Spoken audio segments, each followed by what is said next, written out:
Hi, I'm Sam Altman. This is How to Build the Future. Our guest today is Drew Houston. Drew, thank you for taking the time. Thank you for having me. So you were in Y Combinator with Dropbox in the summer of 2007. That's right. How did you come up with the idea and end up at YC in the first place? Well, I had the idea, it was born out of frustration. So I kept forgetting my thumb drive. The sort of origin story of the company was when I was riding the Chinatown bus from Boston to New York and forgot my thumb drive and couldn't get anything done on the trip. And then I had another problem, which was I was working on my first company, which we can talk about, and I had a real pain point around collaborating with my co-founder around the things that we were working on. But it was personal frustration. I had hacked together all these scripts to try to fix it, but then that bus ride was the last straw. You mentioned you had a first company. You had applied to YC before. We were rejected. You were rejected. For the first. That was either a mistake or a really good call. It was a good call. It was, my first company was called Accolade, and it was doing online SAT prep because we realized back in the day the SAT was changing and no one had really built a good online course. And so started that company, applied to YC, rejected largely because my co-founder and I were both part-time on it. A couple other reasons, market size, probably some other stuff. Did you interview or were you rejected without an interview? We were rejected without an interview. Wow. I don't think I knew that. And you didn't, and you came back the next batch. When I got a little more feedback about what happened in it, and some of the concerns were the ones I said about my co-founder and I didn't know each other super well. Neither of us was full time on it. Some market.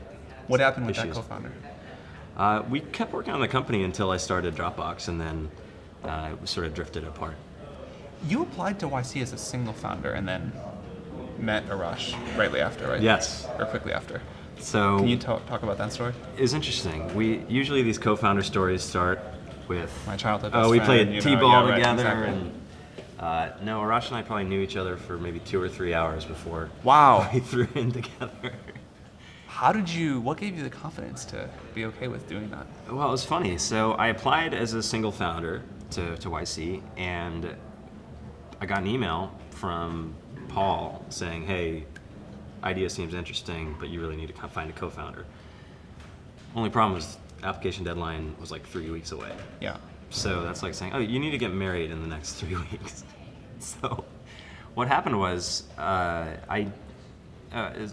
Vogt, who's one of the founders of Justin TV, which turned into Twitch and then started Cruise. So far the only YC founder with 2 billion plus exits. Yeah.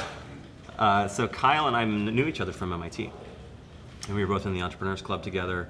And then he knew Arash. They were floor mates in East Campus at MIT. They were both from Kansas.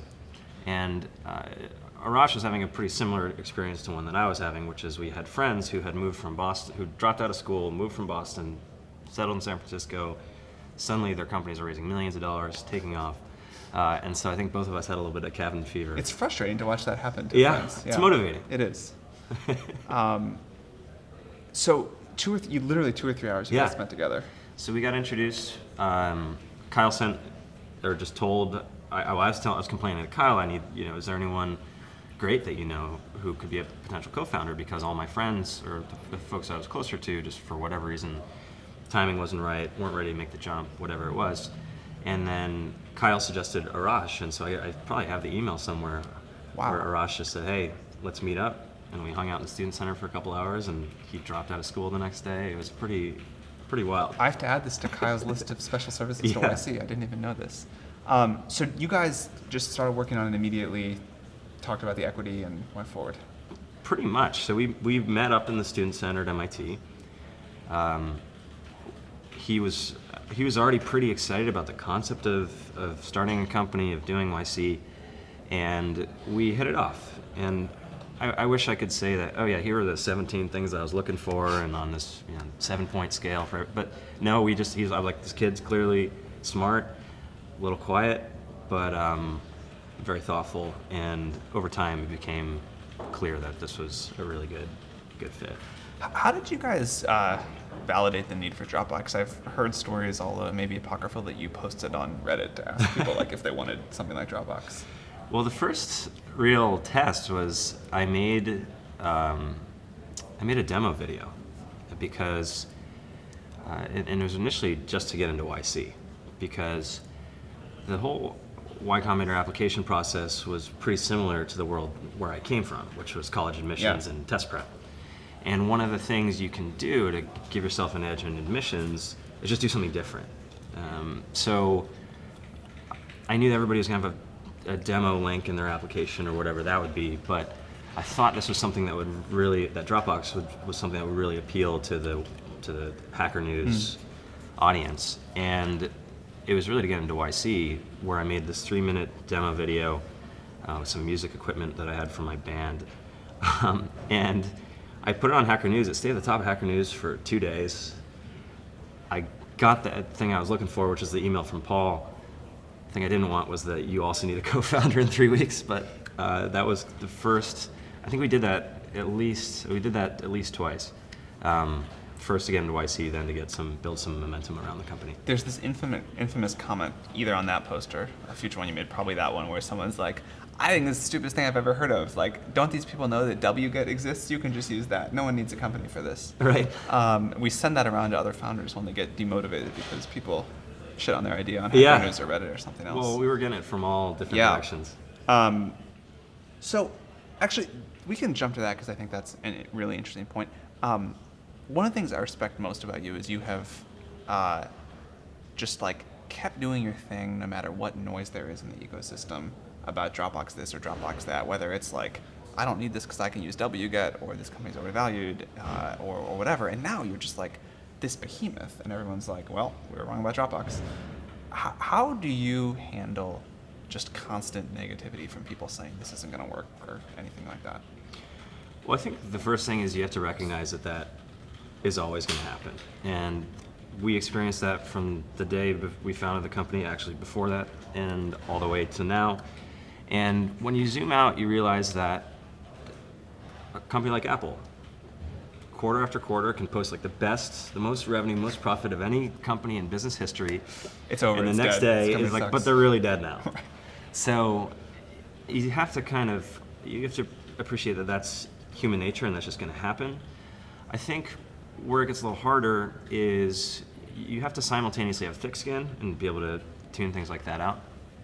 But you also have kind of thin skin, and if your customers are unhappy or team's unhappy, you have to respond to that. So that's a weird dynamic that you have to handle. But I think it starts with just getting some perspective that that's always going to happen. How do you decide when you need to address something with customers or team versus just let it go in its normal course? Well, I think I'll give you maybe more in the fundraising context. So in addition to people on Hacker News, a bunch of the comments were negative, but actually a bunch were positive too.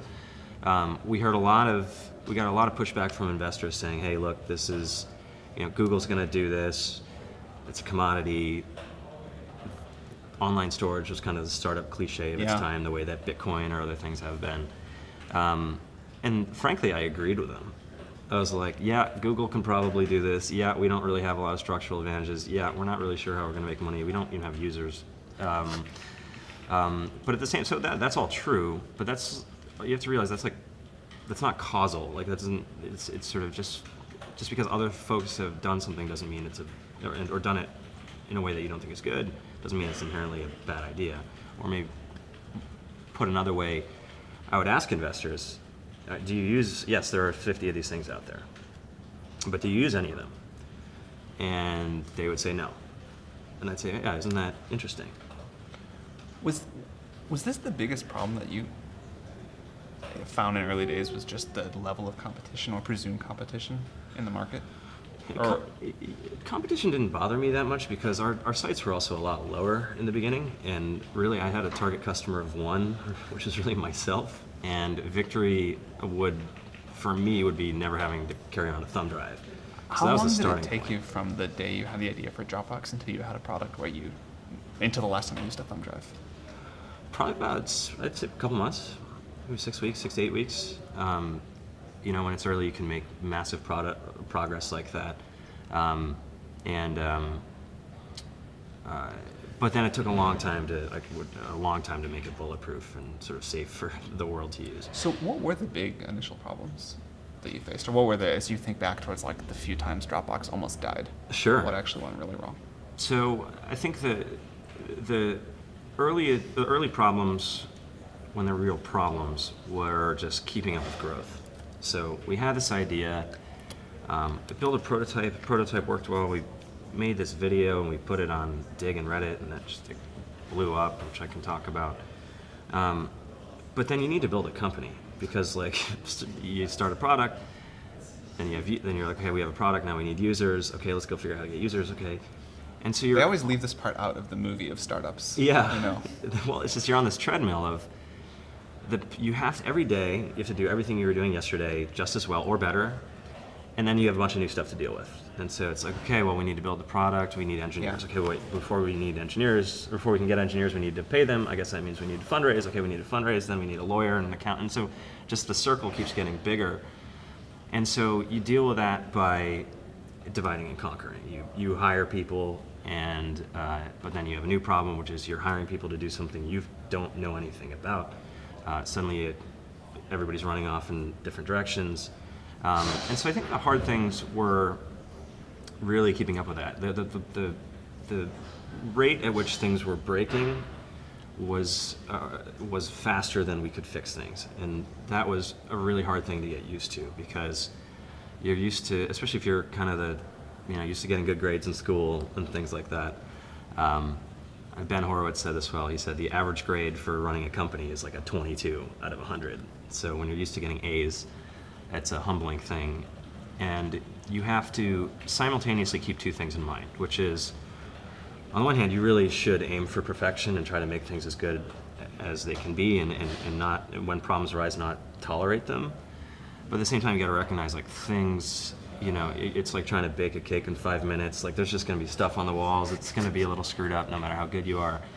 And what you really need to do, and probably even harder, is your job as CEO changes every 6 months, every year, every couple of years. Just nobody tells you that. And in fact, some of the things that made you good at the prior stage are become a hindrance for the next stage. So, for example, I wrote most of the first version of Dropbox, and certainly Rosh and I did together. But there just became too much stuff to do, and I had to stop coding. Any of your code still running in production? Yes, Very some. impressive. I think they've done some analysis. So there's still stuff Right. in there, and a lot of how the core product works and the protocol has been pretty stable, which has been cool. I think although there's so much advice online about how to start a product, there's actually very little advice about how to transition to a company. So have anything else that either is particularly good advice that you heard, or advice you now give to entrepreneurs who are trying to build the next Dropbox, about how to successfully transition from an engineer to someone running a large company? Yeah. So the first thing is that would have been helpful to know is just, first of all, nobody's born a CEO. So the job, you learn it. And the challenge is you just don't know what your blind spots are. And so you know how to build, at least in my case, I grew up programming. I knew I could make the code work. We knew we could get people on Hacker News excited about it. We knew we could make our early users happy. But if you want to bring a company to scale, there's a lot more. The chessboard is a lot bigger than just building a good product. And you have to be able to make smart and fast decisions about what markets do we go into, our business models, competition, strategy, how do you build a team, how do you run a team. That's pretty tough when you've never done any of it. You don't really have a lot of context on those things. Don't even know that those So are how did important. you learn those things? I think the first thing you need is on the one hand, like a healthy paranoia around, like, okay, probably one of the most useful questions that I like to ask myself, and still do, is 1 year from now, 2 years from now, 5 years from now, when I look back on today, what will I wish I had been learning? Or what would I wish I had been doing? And so I think really taking it on yourself to be systematic about, how do I train myself? What am I going to need to know? They say you go from coder to psychiatrist, which I found is totally true, or politician in the job, and then there are a lot of different points in between. And so, and did you mostly figure this out yourself, or did you ask people, like, what am I going to need to be doing? What will I wish I had done in a year? a little You of just- everything. Okay. So reading was probably the single most valuable thing that I did. Anything you'd recommend other people read? Yeah, and so I think my favorite book on management is High Output Management That is by a great Andy book. Grove, which is kind of the Bible of how do you scale an organization. I mean, I have a very long list of recommendations, but The Effective Executive by Peter Drucker is really good. But basically what you're talking about is you need to have good judgment about a lot of different things. And sort of like, how do you, what that really is saying is like, how do you gain wisdom very quickly? And last book recommendation, Poor Charlie's Almanac by Charlie Munger is probably the best book on that that I've read, which is really about how do you build a bunch of mental models to sort of break down the complexity of the world and know when to use each. But reading is part of it, but then also having you sort of think about that 1 year, 2 year, 5 year, having friends that are one step ahead, 2 steps ahead, 5 years ahead, and just sort of looking at the deltas between them. And so I remember I had a coffee meeting set up, and Sequoia, our first venture investors, were really helpful in connecting me with other entrepreneurs. And so I remember racing out of the office, running down to Starbucks, having a seat, and start peppering him with questions. And I asked, so how do you spend your time? What's important to you? And he's like, well, it's really important that we have a great mission as a company. And I'm like, okay. And he's like, and it's really important that we have great values and a great culture. And I'm just like, I'm starting to tune out because I'm like remembering which bugs I didn't fix and like, did I finish that before I committed the code? And I'm like, what the hell is this guy talking about? Like, none of this has anything to do with our customers getting code out the door. But then you start hearing that 5 or 6 or 10 times, and you realize, okay, the only one here who's confused is me. And so, and then you realize we are going from designing, especially if you're an engineer, you're going from designing a system of code and algorithms, which is very orderly and discrete, to a system of people, and things like culture, values, all kinds of other things are the programming that makes that work. I think everyone's confused when they hear that for the first time and they tune out and they think about code. So have you found any way to get entrepreneurs to internalize that earlier? I never have, so I'm curious if you figured out a way to. It may just be something you have to live. Yeah, I think I think you really need that a portfolio of different ways that you can train yourself. So reading's one, mentorship or getting advice from people at different stages is another. I like to study just the history of business and really excellence. And so learning about, okay, well, it's one thing to know how Google was built or how Facebook was built, but then you can learn a lot by understanding, well, how does a consumer packaged goods company run? Like, how does Swiffer, like, how do you come up with a Swiffer? How do you think about competition there? Yeah, I've certainly learned the most from studying businesses that are not in the technology industry. And I don't think people ever do enough of that. And you want to go beyond business too. So how would Phil Jackson, who with the Bulls, the Lakers, the Knicks, like so many championships, like how do you build a culture on a team like that? How do governments solve big problems? And then you can also lean on your investors and the board. So for example, Condoleezza Rice is one of our board members. She's seen scale in all kinds of different environments, from running the State Department, being Secretary of State. It's an 85,000 person organization. She's provost at Stanford. That's a 20,000 person organization, and so on. So you want to triangulate from a bunch of different sources, which helps you internalize these lessons more than if you just read like a blog post about it. The most interesting meeting I had in terms of thinking about how to build YC in the last year was going to the Vatican and listening to how they talk about, like, they think on 1,000-year timeframes and about 1 billion people, and it's like, yeah, it's a very different perspective, but it was really good. What are the biggest, if you were going to start a new company today, what do you think the biggest opportunities are? Well, I think that the whole AI, machine learning, machine intelligence is going to be transformative, especially when you zoom out. And I think things like, when paired with things like robotics, just machines are going to take on a new role in our lives, which will have a bunch of really interesting positive and negative effects, which we can get into. I'm not as worried about the robots killing everyone and taking over the world, but we can There's a lot talk of about that later. good and bad short of that happens, I think. But I think it's a really exciting time, and well, in our world, we talk about Dropbox evolving from keeping files in sync to keeping teams in sync, which is a little bit of a departure because when we started, we had this. We're like, all right, our goal is to make it so nobody has to carry a thumb drive around again. Life would be a lot better if your stuff was in the cloud. And today, it's like that's largely solved. Mission accomplished. Yeah, mission accomplished. But along the way, it opened our eyes to a bigger problem when we realized that for a lot of our happiest customers, it wasn't really the storage that people were buying; it was the sharing, and they were really using Dropbox to get their team on the same page. And so, but that meant a shift, which we can talk about. But a couple of years ago, we were like, okay, of all the things, we were sort of blessed and cursed with this original product because we struggled in the beginning people are like, well, what's Dropbox?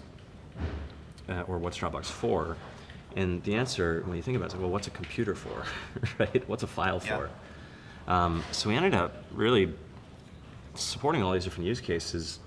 But at the same time, it was very clear even in the beginning that the role of files in people's lives are going to change. So in the beginning, yeah, maybe you'd have text files and MP3s in your Dropbox, but in a world of iTunes and Evernote and Spotify and Netflix, there's not a file to be seen. And so you have to really think, tech just moves quickly, and so you always have to keep evolving with the patterns of what's changing. Was this a strategic shift that you consciously made? Did you say to the whole company someday in all hands, like, we used to be a file company and now files are dead and we're going to do this other thing? We did expand from, I would say there's an expansion and then a contraction, which I can talk about. So we knew that files were going to, the role of files was going to change. Files were never going to go away, but they were going to change. And we thought about, okay, what place do we really occupy in people's lives? There are a couple big use cases. So one was private photo sharing. Another was collaborating with a team on files. And then the third was we had a platform, we have an ecosystem of all these developers. And so we expanded to say, like, okay, well, we're going to really build a separate thing for photos because that's a kind of a different product. We're going to do a lot more on collaboration and so on. And then that was when we started to we bought Mailbox, we started building something called Carousel, which is our photo app. Then in 2014, we stopped doing those things.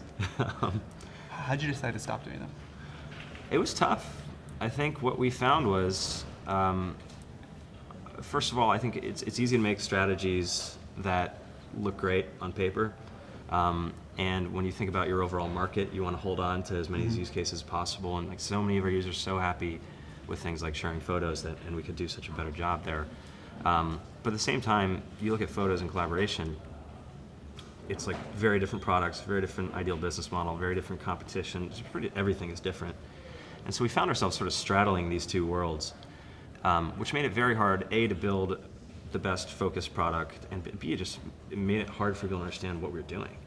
And as much as like, oh yeah, we were out in front of all this, competition sets in, and I think there's just sort of a sense of we're doing a lot of stuff, it's not really working, and people just getting agitated. And then I reread a book called Only the Paranoid Survive by Andy Grove, which describes how actually Intel wasn't always a microprocessor company. They actually started in memory, and they were getting crushed by the Japanese. And he talked about the story of that transition from memory to microprocessors. As I was reading it, like my stomach started churning because I'm like, oh my God, the strategic inflection point he's talking about, that's what we're in. And there's a part of the book where it says, CEOs like to keep their options open. What you really need to do when you're in the middle of one of these inflection points is put all your eggs in one basket and watch that basket, quoting Mark Twain. That's so true. And so I went in the office the next week and we're like, we're not doing Carousel anymore, we're not doing Mailbox anymore. Was there resistance, or did the team get behind you quickly on that? A little of both. I think you find that when your company gets bigger, sort of like everybody knows, it's not like a secret that some of these things aren't working the way that you want them to, and so in a sense, or to one set of people, it's a relief. and frankly, they're like, what took you so long? This was obvious, I told you so. It's very disappointing to the people that are working on it. It's disappointing to me. I mean, here are 2 products that I really loved, and it's embarrassing. It's publicly embarrassing. That was something that changed, is that, a lot of problems in your company, nobody really cares about them except for the people in the company. But when you go on the big upswing, like the one we had, suddenly everything you do has a lot more. The peanut gallery is a lot bigger, and the press and just sort of the folks can be a lot. There's a whole machine that will build you up, and then they love to tear you down. So, and even if I understand that and can put that in perspective, it's very hard for the team. So, but yeah, everybody loves the idea of focus, but what focus actually means is like shooting stuff you love, and turning down things you can make work. But that's part of the cyclical nature of everything. There'll be times when you expand and times when you contract. Speaking of the expansion, one other thing I remember, I didn't know you really well in the early days of Dropbox, but I remember being impressed by just how much you got done. Sort of like as Dropbox was really taking off and just sort of seemed to ramp up to where everyone was using it in like a 1-year period. How did you manage your time? Like, what did your days look like when you went from sort of 7 users to 7 million? Sure. So the team, I'm thinking about 7 to 7 million. We're probably fewer than under 50 people.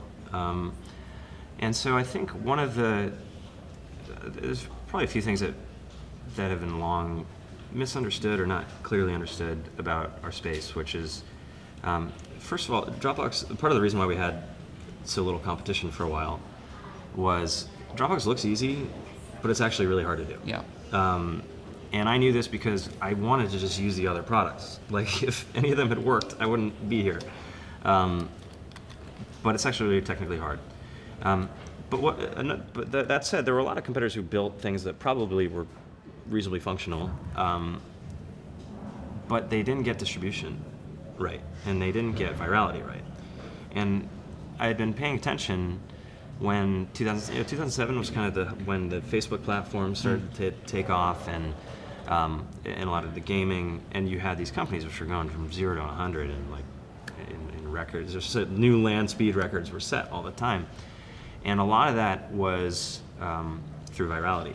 And so there's Dave McClure had a great model called Startup Metrics for Pirates, AARRR, which is about, I won't spend too long on it, but basically acquisition, activation, revenue, retention, and referral that becomes like, this was how we managed the company. We're like, right, users come in, oh my God, very few of the folks who signed up, like 4 out of 5 who sign up don't put a file in their Dropbox, don't install a client. What is going on?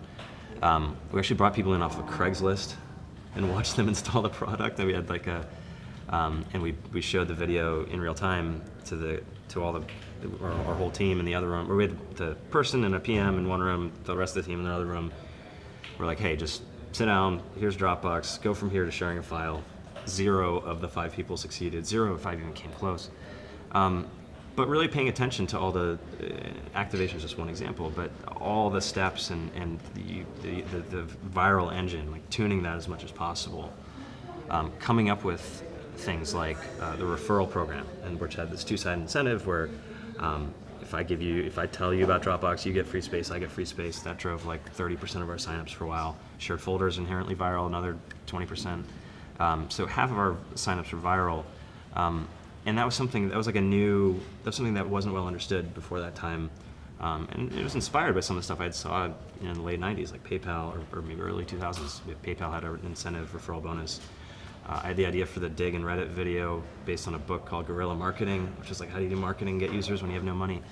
And so a lot of these things came together at that time, 2007, 2008, where a lot of the dots were connected from things that I had read over the last several years. And I guess if you were less than 50 people, like, you didn't spend too much of your time managing and thinking about the organization then. When you're like 20 people, you can just sort of manage by intuition, or it's manageable because everybody fits in a room, everybody knows what everybody else is doing. But that transition to now when you say 30, 40, 50 people was very difficult. Okay, last question. I won't ask you when you're going public, but how do you think about, what's the decision framework for staying private or going public, and how do you think about that? Well, I think there's nothing. There's nothing that magical about it. It's primarily a financing decision, and so it really depends on: do you need capital? Your employees and investors need liquidity. There's some other benefits around branding or having currency for acquisitions and so on.